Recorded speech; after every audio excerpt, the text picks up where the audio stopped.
Good morning. I want to share something I picked up from Bob Goff's book about whimsy. Yeah, it's a daily devotional, and I'm enjoying it. How comfortable are you with uncertainty? Ooh, some of you are getting nervous already, and others of you are like, wow, that sounds fantastic. I love not knowing. I'm serious about that, and that's kind of what Bob talks about here. So in Hebrews chapter 11, verse 8, it says, by faith, Abraham, when called to a place he would later receive as his inheritance, obeyed and went, even though he did not know where he was going. That really speaks to me because there was a time, it was 1984, and God had called me, Abraham's call, leave your father's house, leave your inheritance, come out to the land I've called you to. And then I was going to go to Wheaton grad school, and I was going to study theology and psychology, mixed together. I was excited about it.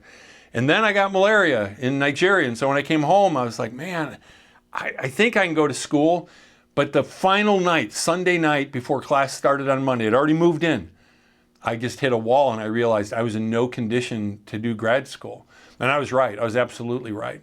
And then I remembered that morning, our pastor, Dave Scott, had preached where it said, and Abraham went out not knowing where he was to go.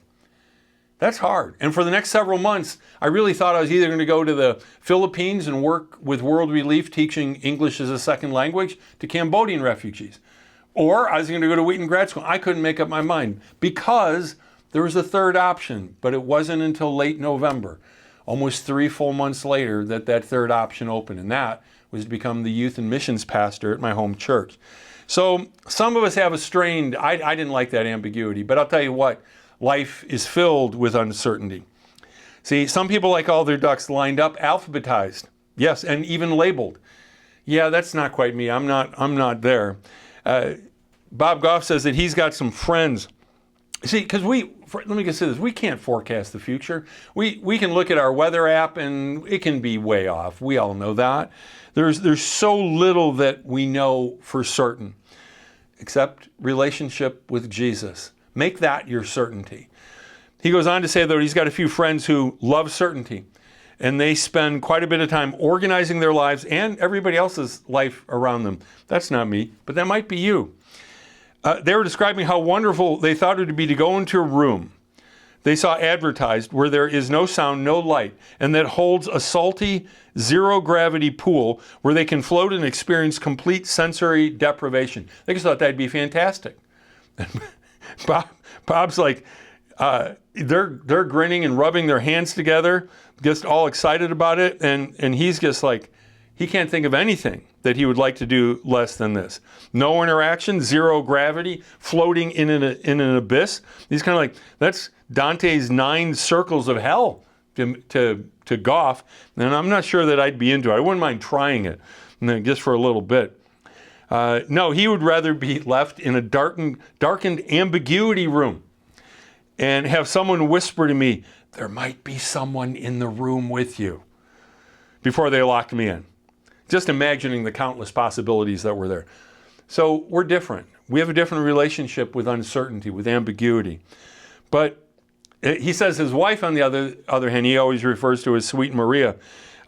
He says that she would say she and ambiguity are seeing other people. Yeah, they are not in a relationship together.